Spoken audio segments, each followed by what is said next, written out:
আসসালামু আলাইকুম ভাই ও বোনেরা। আজকের ভিডিওটা প্রথম মানব হজরত আদম আলাইহিস সালাম সম্পর্কে বানানো।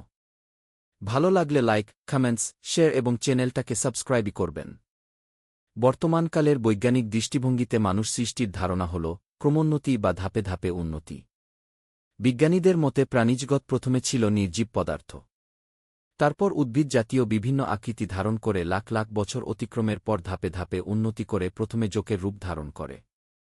এরপর এরূপ বিভিন্ন প্রাণীর ছোট বড় রূপ ধারণ করতে করতে অবশেষে মানব আকৃতিতে স্থিতি লাভ করেছে। কিন্তু ধর্মীয় মত হল মহাবিশ্বের স্রষ্টা মহান আল্লাহ তাআলা সৃষ্টিজগতের প্রথম মানব হজরত আদম আলাইহিস সালামকে মানব আকৃতিতেই সৃষ্টি করেছেন। তারপর আদম আলাইহিস সালাম থেকে হজরত হাওয়া আলাইহিস সালামকে অস্তিত্বে এনে ধারাবাহিকভাবে মানব জাতির বংশবৃদ্ধির ব্যবস্থা করেছেন। আর আদম আলাইহিস সালাম হলেন সেই মানুষ, বিশ্বপ্রতিপালক যাকে সকল সৃষ্টির উপর শ্রেষ্ঠত্ব দান করেছেন। আল্লাহ পাক শরীয়তের গুরুদায়িত্ব তার উপর অর্পণ করেছেন এবং সমস্ত সৃষ্টিকে তার বাধ্যগত করে আল্লাহ পাক পৃথিবীতে তার প্রতিনিধিত্বের মহান দায়িত্ব দান করেছেন। আল্লাহ পাক এ সম্পর্কে বলেন, আমি আদমকে পৃথিবীতে আমার প্রতিনিধি নিযুক্ত করব। সূরা বাকারা ৩:০। আল্লাহ পাক হজরত আদম আলাইহিস সালামকে সমস্ত সৃষ্টির মধ্যে যেমনি শ্রেষ্ঠত্ব ও সম্মান দান করেছেন, তেমনি তাকে সৃষ্টি করেছেন সৃষ্টির সুন্দরতম অবয়বে। আল্লাহ পাক বলেন, আর নিঃসন্দেহে আমি আদম সন্তানদেরকে সকল সৃষ্টির ওপর শ্রেষ্ঠত্ব ও সম্মান দান করেছি। সূরা বনী ইসরাইল ৭:০। নিঃসন্দেহে আমি মানুষকে অতি উত্তম গঠনে সৃষ্টি করেছি। সূরা ৩:৪।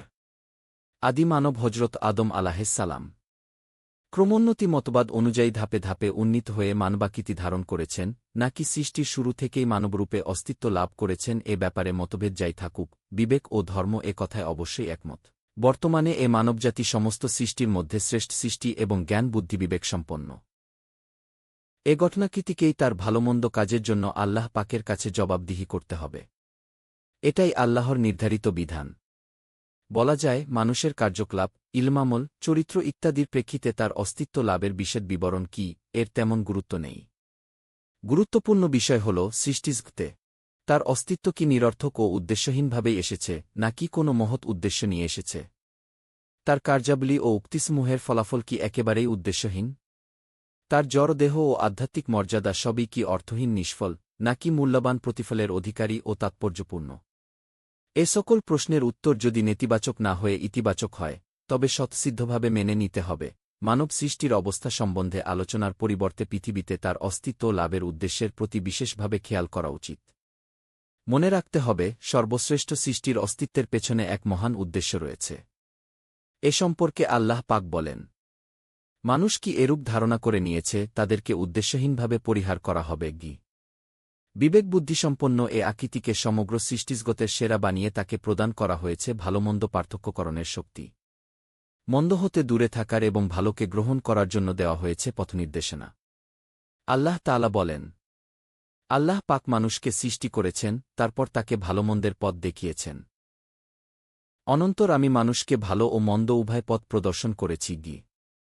কোরআন মাজিদের উপদেশ ও দাওয়াত, সকল আদেশ নিষেধ, হেদায়েত ও পথ প্রদর্শনের লক্ষ্যস্থল এবং দুনিয়া ও আখেরাতের কেন্দ্রস্থল এ জীব অস্তিত্বই, যাকে মানুষ নামে আখ্যায়িত করা হয়।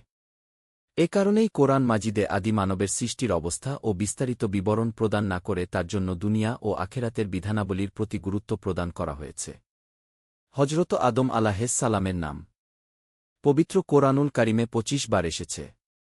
কোরআন মাজিদে পয়গম্বরগণের আলোচনায় সর্বপ্রথম হজরত আদম আলাইহিস সালাম এর আলোচনা এসেছে। সূরা বাকারা, আরাফ, ইসরা, কাহাফ এবং তহায় তার নাম, গুণাবলী ও কার্যাবলীর আলোচনা হয়েছে। সূরা হিজর ও ছোয়াদে শুধু গুণাবলী এবং সূরা আল ইমরান, মায়েদা, মারিয়াম এবং ইয়াসিনে আনুষাঙ্গিক রূপে শুধু নামের উল্লেখ করা হয়েছে। আল্লাহ তাআলা বলেন, স্মরণ করো যখন তোমার প্রতিপালক ফেরেশতাদের বললেন, আমি পৃথিবীতে প্রতিনিধি সৃষ্টি করছি। তারা বলল, আপনি কি সেখানে এমন কাউকে সৃষ্টি করবেন যে অশান্তি ঘটাবে ও রক্তপাত করবে। আমরাই তো আপনার সপ্রশংস স্তুতি ও পবিত্রতা ঘোষণা করি। তিনি বললেন, আমি যা জানি তোমরা জানো না।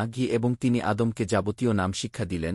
তারপর তিনি সমুদয় ফেরেশতার সম্মুখে তা প্রকাশ করলেন এবং বললেন, তোমরা আমাকে এসবের নাম বলে দাও, যদি তোমরা সত্যবাদী হও। তারা বলল, আপনি মহান পবিত্র। আপনি আমাদের যা শিক্ষা দিয়েছেন তা ছাড়া আমাদের তো কোনো জ্ঞানই নেই।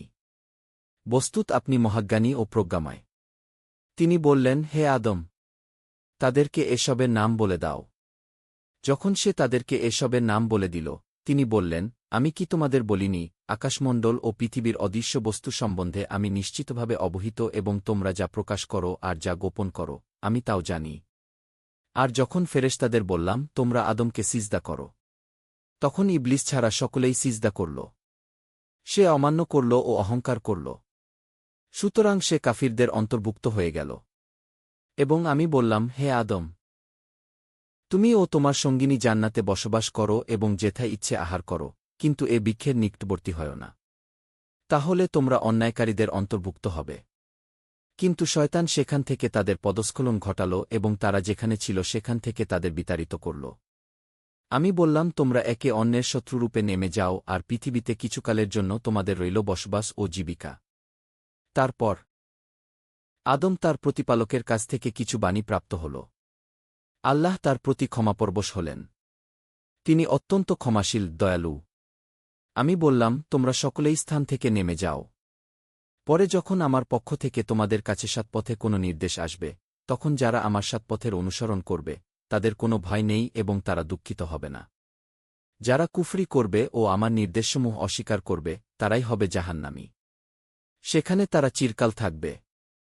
সূরা বাকারা 30-39। অন্য আয়াতে আল্লাহ পাক বলেন, আল্লাহর কাছে ঈশার দৃষ্টান্ত আদমের দৃষ্টান্তের মতো। আল্লাহ তাকে মাটি থেকে সৃষ্টি করেছিলেন। তারপর তাকে বলেছিলেন, হও। ফলে সে হয়ে যায় আল ইমরান 5-9। অন্য আয়াতে আল্লাহ তাআলা বলেন, হে মানবজাতি, তোমরা তোমাদের প্রতিপালককে ভয় করো, তিনি তোমাদেরকে এক ব্যক্তি হতে সৃষ্টি করেছেন এবং তার থেকে তার সঙ্গিনীকে সৃষ্টি করেছেন, এবং তাদের দুজন থেকে বিস্তার করেছেন বহু নরনারী। আর সেই আল্লাহকে ভয় করো, যার নামে তোমরা একে অপরের নিকট যাচনা করো এবং সতর্ক থাকো আত্মীয়তার বন্ধন সম্পর্কে।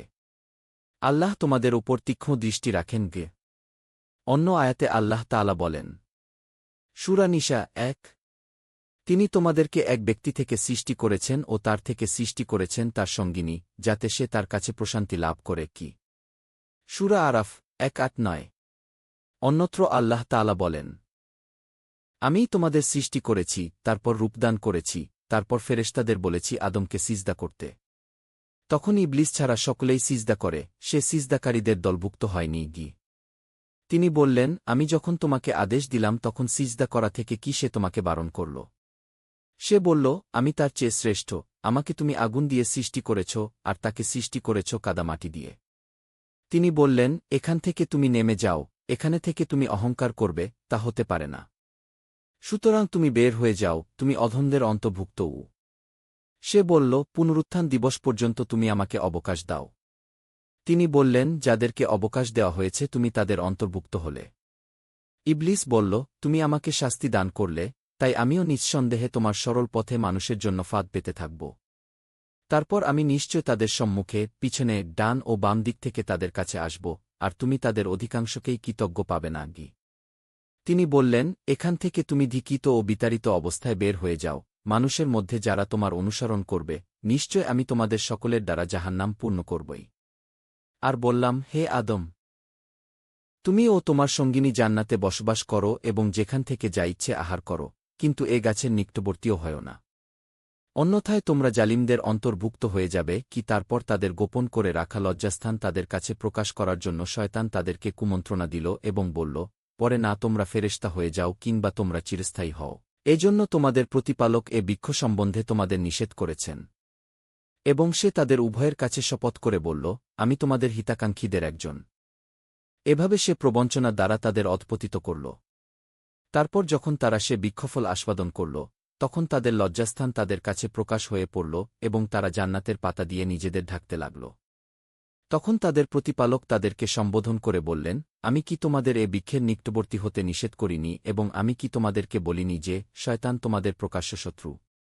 তারা বলল, হে আমাদের প্রতিপালক, আমরা নিজেদের প্রতি অত্যাচার করেছি, তুমি যদি আমাদের ক্ষমা না করো এবং দয়া না করো, তাহলে অবশ্যই আমরা ক্ষতিগ্রস্তদের অন্তর্ভুক্ত হব। তিনি বললেন, তোমরা একে অন্যের শত্রুরূপে নেমে যাও এবং পৃথিবীতে কিছু দিনের জন্যে তোমাদের রইল আবাসন ও জীবিকা। তিনি বললেন, সেখানেই তোমরা জীবন যাপন করবে, সেখানেই তোমাদের মৃত্যু হবে এবং সেখান থেকেই তোমাদের বের করে আনা হবে। সূরা আরাফ ১-১-২-৫। অন্য আয়াতে আল্লাহ তাআলা বলেন, এ মাটি থেকে তোমাদের সৃষ্টি করেছি, তাতেই তোমাদের ফিরিয়ে দেব এবং সেখান থেকেই পুনরায় তোমাদের বের করে আনব। সূরা তহা ৫-৫। তখন তোমরা তার সামনে সিজদায় পড়ে যেও। তখন ফেরেশতাগণ সকলেই সিজদা করল, কিন্তু ইবলিস সিজদা করল না। সে সিজদাকারীদের অন্তর্ভুক্ত হতে অস্বীকার করল। আল্লাহ তাআলা বলেন, হে ইবলিস, কি ব্যাপার তুমি সিজদাকারীদের অন্তর্ভুক্ত হলে না যে?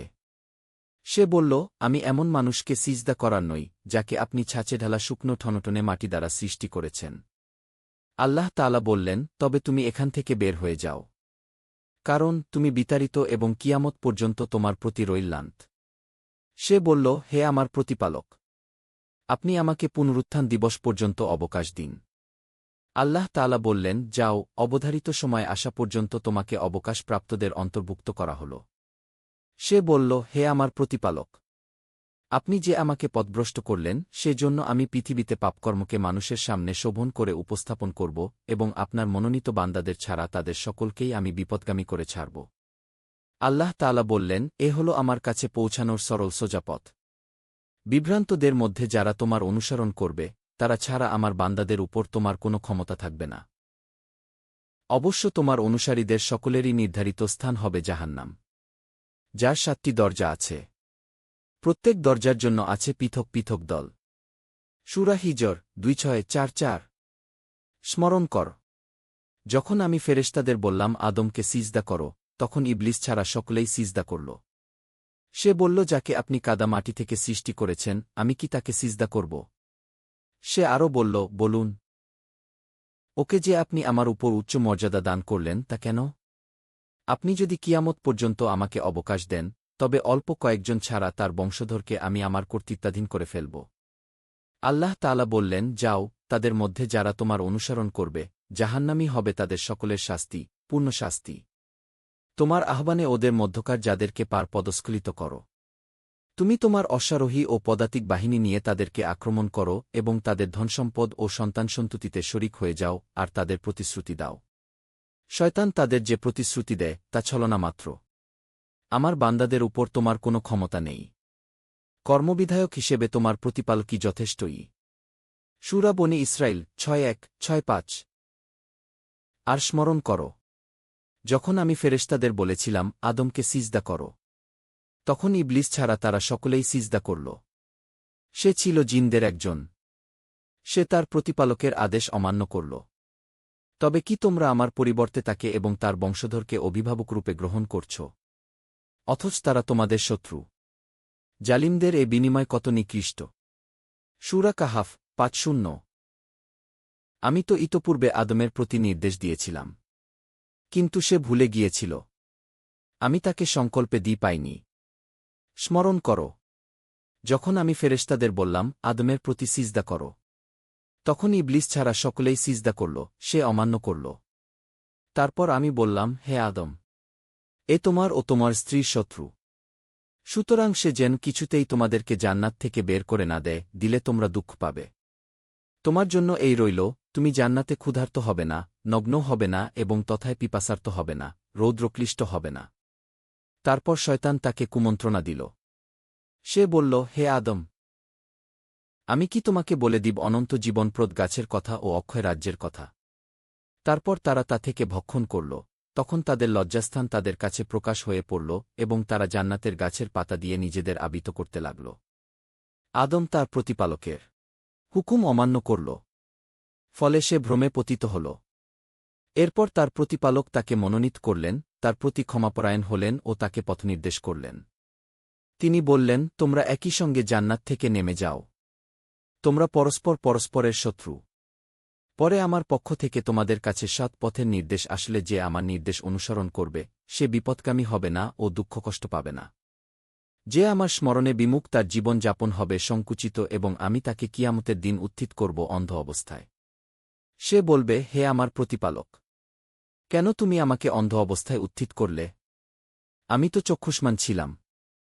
তিনি বললেন, এরূপই আমার নির্দেশাবলী তোমার কাছে এসেছিল, কিন্তু তুমি তা ভুলে গিয়েছিলে এবং সেভাবেই আজ তুমিও বিস্মৃত হলে। সূরাত নোহা ১১৫-১২৬। উচ্চ মর্যাদাসম্পন্ন। সে বলল, আমি তার থেকে শ্রেষ্ঠ। আপনি আমাকে আগুন থেকে সৃষ্টি করেছেন আর তাকে সৃষ্টি করেছেন কাদা মাটি থেকে। তিনি বললেন, তুমি এখান থেকে বের হয়ে যাও, নিশ্চয়ই তুমি বিতাড়িত এবং তোমার উপর আমার লানত স্থায়ী হবে কর্মফল দিবস পর্যন্ত। সে বলল, হে আমার প্রতিপালক! আপনি আমাকে পুনরুত্থান দিবস পর্যন্ত অবকাশ দিন। তিনি বললেন, তুমি অবকাশপ্রাপ্তদের অন্তর্ভুক্ত হলে অবধারিত সময় উপস্থিত হওয়ার দিন পর্যন্ত। সে বলল, আপনার ক্ষমতার শপথ! আমি তাদের সকলকেই পথভ্রষ্ট করব, তবে তাদের মধ্যে আপনার একনিষ্ঠ বান্দাদের নয়। তিনি বললেন, তবে এটাই সত্য, আর আমি সত্যই বলি, তোমার দ্বারা ও তোমার অনুসারীদের দ্বারা আমি জাহান্নাম পূর্ণ করবই। বলো, এর জন্য আমি তোমাদের কাছে কোনো প্রতিদান চাই না এবং যারা মিথ্যা দাবি করে, আমি তাদের অন্তর্ভুক্ত নই। এ তো বিশ্বজগতের জন্য উপদেশ মাত্র। এর সংবাদ তোমরা অবশ্যই জানবে কিছুকাল পরে। সূরা সোয়াদ ৬-৭-৮-৮। এ হল কোরআনের বিভিন্ন আয়াতের আলোকে হরত আদম আলাইহিস সালামের সৃষ্টির বিবরণ। খোদা হাফিজ। বন্ধুরা।